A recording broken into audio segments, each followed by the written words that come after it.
Welcome back to the Den Dwellers. Have you ever sat and thought about the slasher subgenre? I know I have.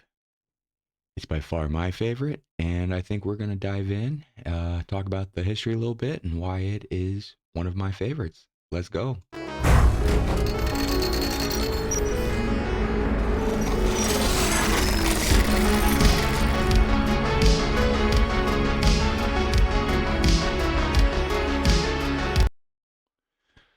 And we're back at you with another episode of Skulton's Horror Den. Sorry, it's been a minute, guys. Work, things of such. But yeah, we got a good one today. The everlasting horror of slashers. It's by far one of my favorite genres.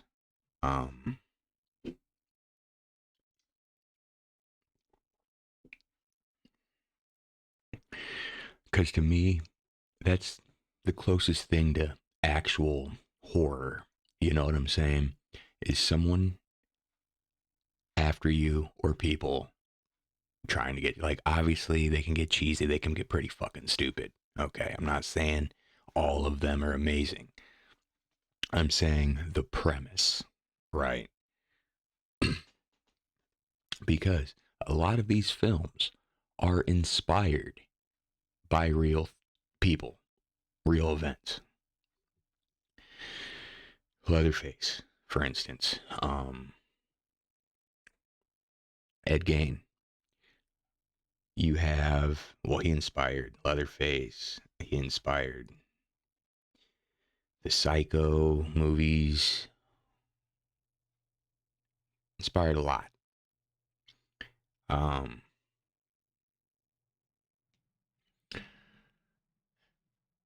It's one of the most realistic thing. Like, it's just, I don't know, man. It just has always had a little soft place in my heart. You know what I'm saying? Probably because I grew up on it. But, like I said, they're not all amazing. Okay, like Clown in a Cornfield is a slasher. Terrible fucking movie. I feel old slashers are better. Just like I kind of hit my last video on how old horror reigns supreme. It was more about the suspense, the kills, the horror of it. You know what I'm saying? It wasn't about how fucking elevated we can make it, and then we're gonna like give the fucking killer some extravagant like backstory and heighten him, and like you always don't need that in film or anything. It's called the KISS method. Keep it simple, stupid. Right?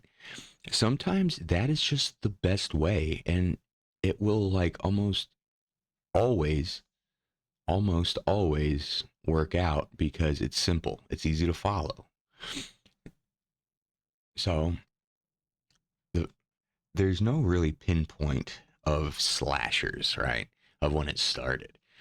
But you can go back, and the first earliest one that has those themes is Psycho, which was filmed just a few decades after the Ed Gein shit by Alfred Hitchcock. But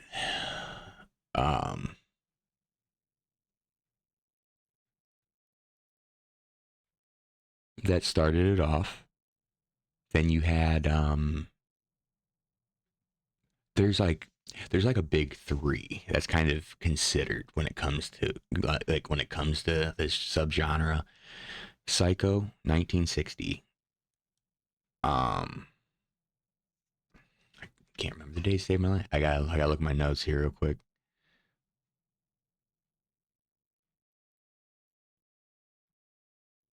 Yeah. Psycho, 1960. And this is a movie coming up I'm going to mention that a lot of people seem to forget about. And I actually love the fucking movie, and I watch it every Christmas because it's a Christmas film. Black Christmas, the original, that came out in 73 then. that added more of that, more of kind of like a more intruder stalking element to it instead of just introducing the, because what everybody really remembers out of Psycho is the shower scene, and that was like almost the very close to the beginning of the movie. The rest is just then kind of just centered around him trying to kind of cover it up. You know what I'm saying? And hide it and whatever. There's investigations. They find the car, all that, right? And then it discovers like, oh, whoa, it's his mom is in there. And it's, you know what I'm saying? Big reveal at the end.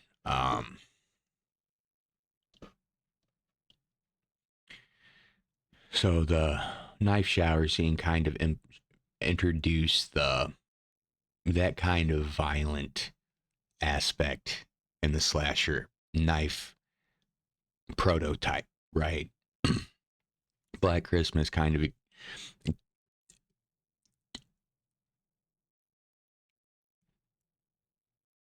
played on it more. Someone's in the house, they are taking out these, you know, college girl, you know, like one by one. Uh, so I kind of introduced that aspect. Now the last big one is one that everybody's probably gonna agree with me on. Um, and it's him in the movie is on pretty much on probably like 90 to 95% of everybody's Mount Rushmore for the original Halloween, 1978. Um, Halloween is considered to be the catalyst and the film that really perfected the slasher genre, that slasher genre. The jump scares once in a while, the suspense, the following Michael around once in a while, seeing over his shoulder, he's behind a tree, you see him driving in the background, like the chase scenes.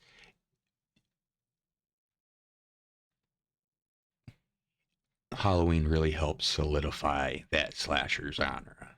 And that's why it's been around for, dude, what, like 60, like fucking decades, dude. Like my parents were born in 66. Psycho came out in 1960. They're going to be like 59. So just, yeah, dude. The genre type was being formed and has been around for a long fucking time.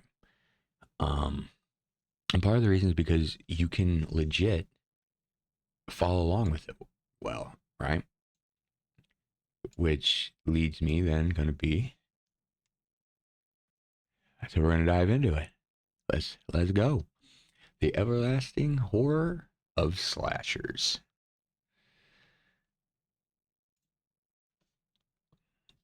Like I just said, easy to follow.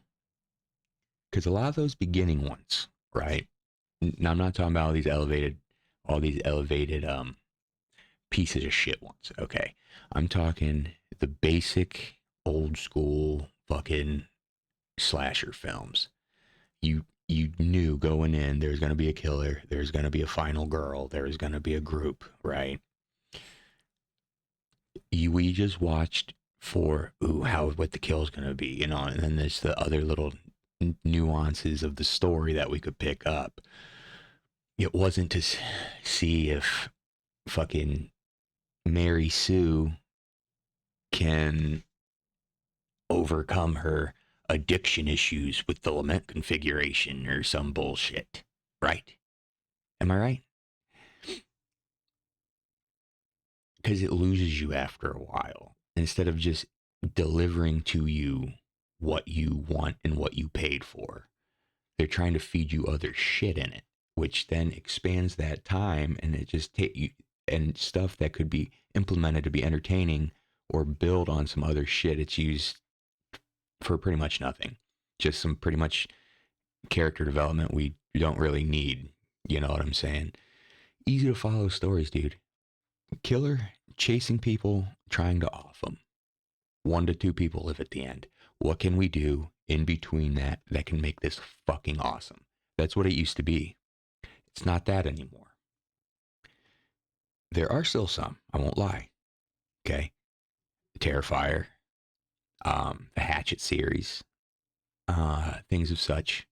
They're still there. There's that basic slasher shit's still there. Just what we're seeing is a rise of this mainstream heightened, elevated shit, and everybody's just starting to think like that's good horror now, and like this basic shit isn't.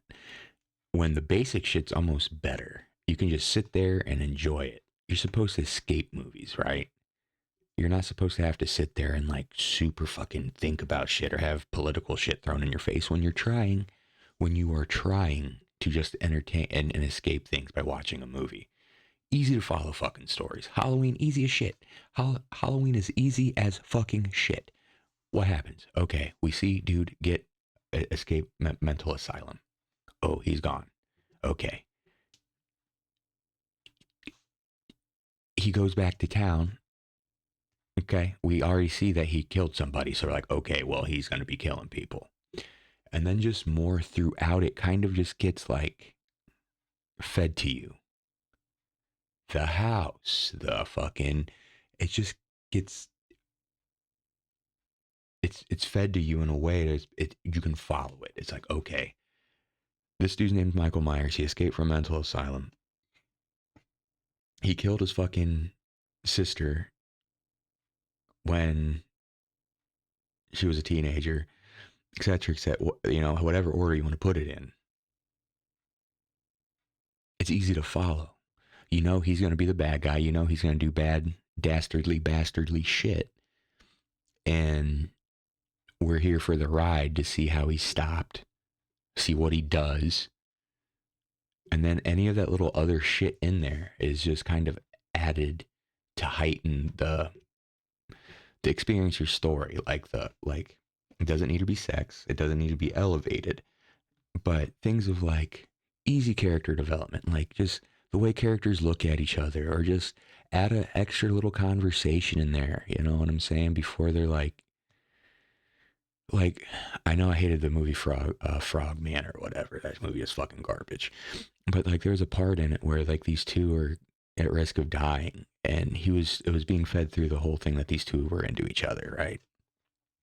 Well, the one friend that gets, offed, he tells the dude, he's like, dude, he's like, you just gotta tell her how you feel, right? Whatever. He's like, yeah, he kind of, well, and they're like, the final moment, like almost final moments of the movie, they're in trouble. And he's just like, I need to tell you something. Like, see, stuff like that. That's when it's like, damn, dude, that just made that so much deeper. I want them to get out. Not a bunch of drug heads. Like, I'm going to shit on Hellraiser 2022 a lot. That movie was fucking complete dog ass. Not focusing on two drug addicts and shit. Fucking. And then thinking like, look at that character development. No, dude. We don't give a fuck. Fucking doesn't do anything. People fucking don't have, like, fuck as acquaintances. It does nothing for story. Does absolutely jack shit for story. Which I've been stating. Creative kills, dudes and gals. That's what that's what horror's like. The horror slasher genre is supposed to be for. It's supposed to be entertained and see what kind of ways, fucked up ways, these people can off. Like, that's why I like Leone so much right now. The dude is coming up with so fucking fucked up, crazy ways to off people in his movies. It makes me want to come back for more because I want to see what he's able to do. And plus, it's all practical effects. So that makes it more entertaining because it's not a bunch of CGI bullshit. I get to see Art the Clown put like a light tube down somebody's throat, and I'm like, what, like put a rat? Like,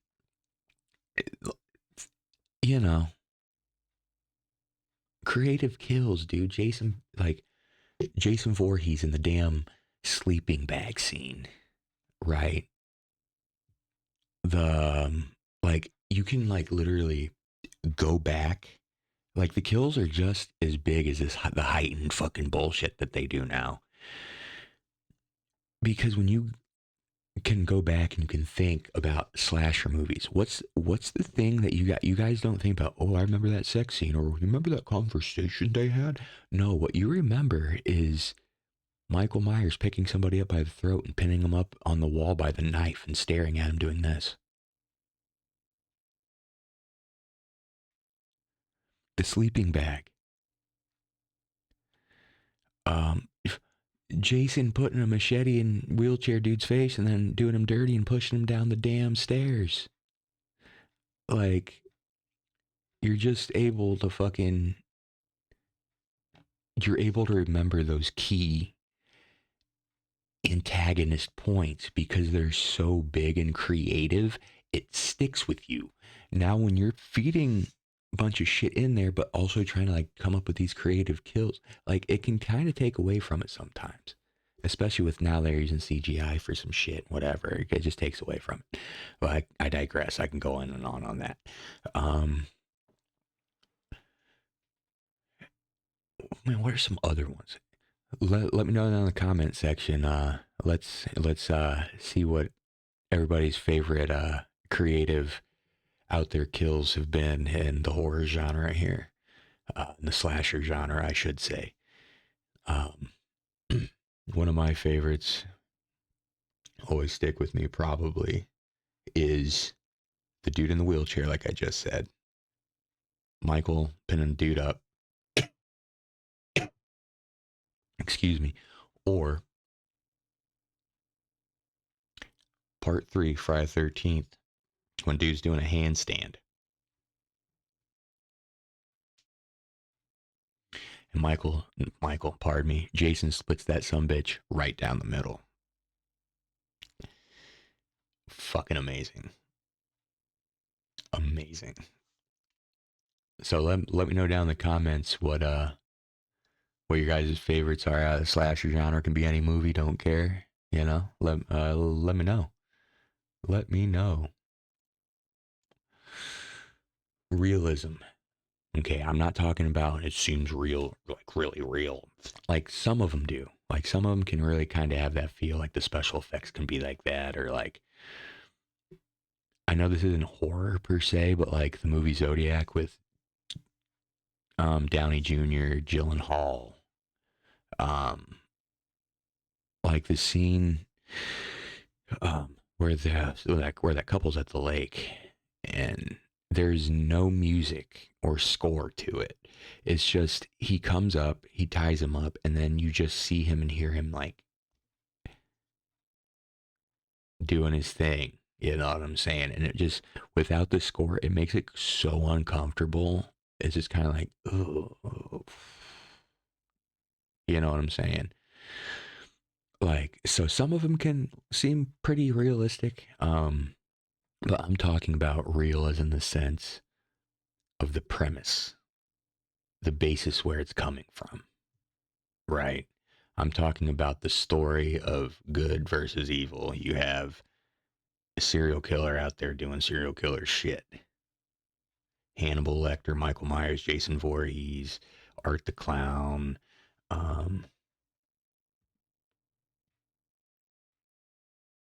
shit, Chucky.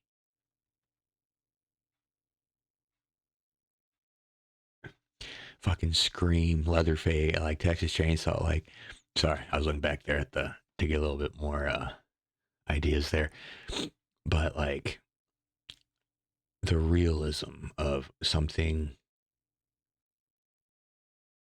like this happens a lot, you know, like that's where it becomes, it's a, it's able to suck you in a little bit more because you're like, oh damn, well this shit right here, it can happen. Like Ted Bundy going in and just annihilating a sorority, dude. Um, like same with the dude that inspired Ghostface, was it Gainesville, Florida, that dude or whatever. Um, Same thing, man. Like it's it's a real premise. It's not some like, oh, we got this cult and they're trying to like I love Hereditary, don't get me wrong. So I'm not shitting on this completely, but I'm just using it as an example. yeah, my grandma, she was a part of this cult, and she like summoned payment, like, what I'm saying, but like, my mom didn't have like a boy; they had like a girl, so like, payment wasn't happy in the girl body. That's why that's the payment sound, and like, we're trying to get the payment over to the boy, and like, and then if you've seen it, and then it ends with it happening. Mom up there, and fucking dude goes out in the tree house, and there's like a bunch of fucking naked people there, and they put a crown on him, and it ends. Like, I paraphrase and summarize that a lot. If you haven't seen it, I didn't really spoil a whole lot. Go watch it. It's a great movie. Um, but that's not real, dude. You know what I'm saying? So it's like, there you go in and you're like, okay, I know I'm going to see some fucking, completely phony fabricated shit that, this, you can relate to it. People can relate to it, which that's something that also bothers me with horror, by the way, is all these fucking uppity people now being like Rob Zombie gets shit on all the time. There's a fucking, oh, there's an SA scene. Go. Can't have a Rob Zombie movie without having an SA scene. Because that fucking happens. It's horror. It's not needed in there, but okay, yeah, okay. It's not needed in there, but killing people is. Having Art saw a chick down the middle. Yeah. Well, people that have, well, it's like that can go with the exact same thing too, snowflakes. What if someone is a attempted murder survivor? That's what I'm saying. Like, Grape is bad, but Grape deserves a place in horror because there's actually a whole damn fucking genre centered around it called revenge horror. I Spit on Your Grave, Last House on the Left. They were doing this shit before fucking Rob Zombie was even getting shit for it. See, that's what I'm saying. Like, everybody is getting so pussified out when it comes to this genre. Everybody's wanting it snowflaked out. They don't want SA. Like, they wanted all this elevated shit with some elaborate story, no kills, no horror action, like Sinners. Oh, we got a vampire movie, but it's actually not a vampire movie. It just got some vampires in it. Like, it's not, dude, like, I don't give a fuck. Give me, like, demonic toys from Blue Moon or whatever, Full Moon or whatever yeah, Full Moon. Blue Moon's a, it's a beer. My bad. That's my bad. I believe I just named a fucking beer. Fucking retard. Um, Full Moon, you know what I'm saying? Like those cheesy fucking trauma films or dude, the movie Dolls. Oh, Teddy. Like, even give me those over the elevated shit, dude. I'd rather have the cheesy B shit over fucking elevated. Give me some fucking puppets that are fucking have some special juice in there that they get from brain matter of people that were started around World War II, Nazi Germany.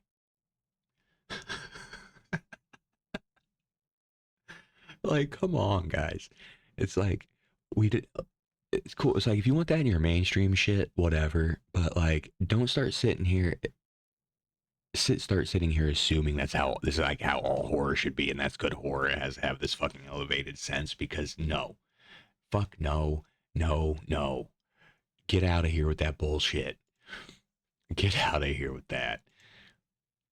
Which then leads me to this too. Memorable killers and final girls, dude. There have been none. As of in the 2020s, well, who? Art the Clown. And now the fucking Vera, whatever, like, in fucking, gotta look at my notes. Talking about so much here. I'm losing it.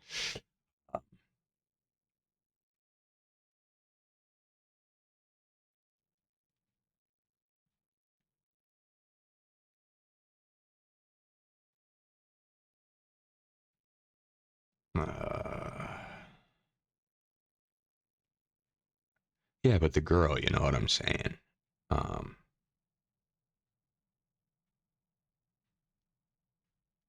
that has like the special powers and shit. I am totally brain farting on her name, dude.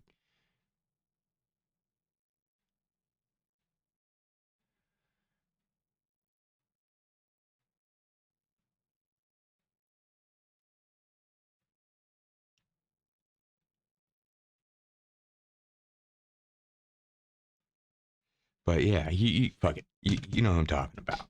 Um, she, you know what I'm saying? Her, she's, she's memorable. She's got special powers and shit, whatever. She's fucking fought the dude multiple times now.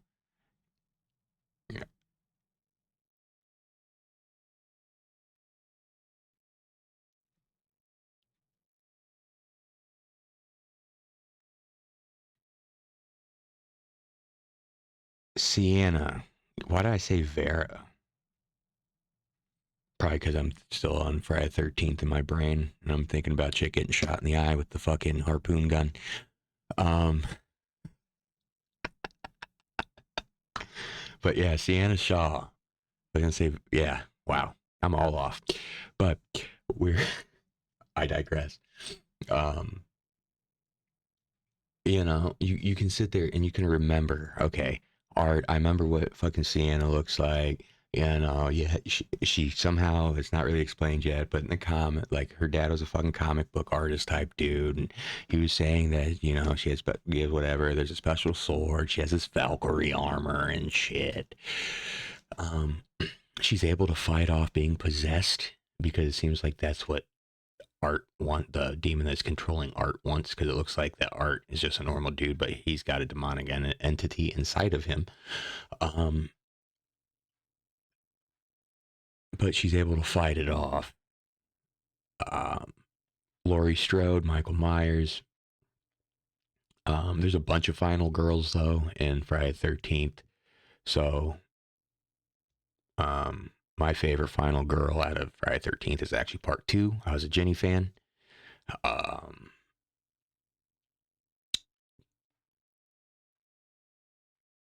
Andy and Chucky, Ghostface and fucking Sydney. Like, it goes on, dude. Like, they stick, right? There's nobody now that's really doing that besides Art, because everything is remakes and shit anymore, right? Or reboots. There's no memorable killers or final girls anymore because there are none. They want to try to, like, oh, well, the girl in Hellraiser, and she's, you know, she was also in Until Dawn. And how about no? They're not memorable at all, and they shouldn't even been final girls. At least that one for sure. She's such a piece of shit in fucking Hellraiser. Which, that's another thing. It makes it hard to fucking get into these characters when they're just pieces of shit. Like, why? Like, what's this trope now? See, and that's another thing I don't like with this elevated shit. It takes shit away from, like I said, memorable killers and stuff. It's, I don't know how to explain this in a way that is going to sound cool without being shitty. So I'm just not even going to touch it. Um,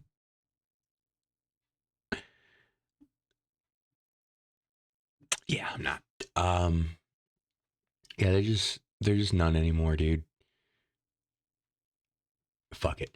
Yeah, I don't understand what this elevated horror trope is right now of all the fucking protagonists have to be the biggest low life pieces of fucking shit on planet Earth. Look at me, I'm a whore and a drug addict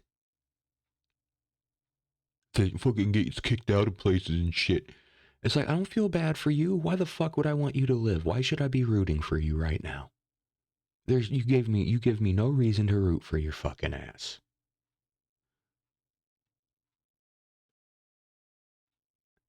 That was another Hellraiser dig. That's all I'm gonna leave it. Like, I'm so tired of that trope. everybody's gonna be a piece of shit. It's kind of like didn't love Woman in the Yard, but I like Woman in the Yard more than Sinners because it had more horror action. But same thing, fuck the mom, dude. That mom was a piece of shit through the whole thing. The oldest son was a piece of shit. Like it makes it hard to be like I'm rooting for these guys to live through this movie, and then by the end because they're not memorable. Because why would you remember them? Because they're pieces of shit.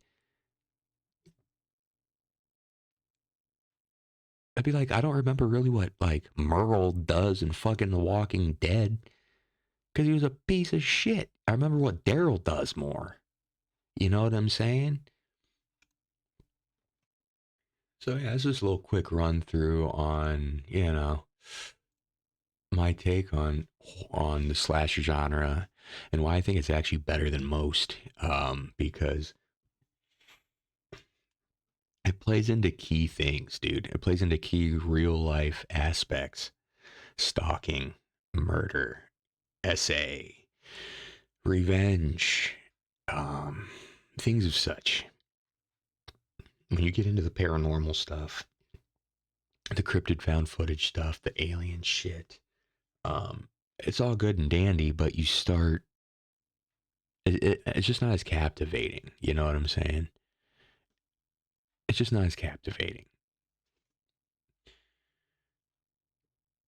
So let me know down in the comments, guys, what your favorite slasher movies are, who your favorite final girls are, who your favorite killers in the movies are. Just let me know, dude. Once I'm not banned on Facebook anymore, I'll drop the link of that horror group, and we can all start on Facebook, and we can all start kind of chatting amongst ourselves, real time, talk about stuff, share stuff up, you know. Until then, stab, hack, strangle that like button for me. Maybe give the sub button some concrete shoes.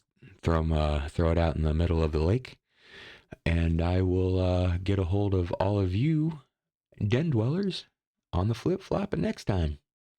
Take her easy, guys.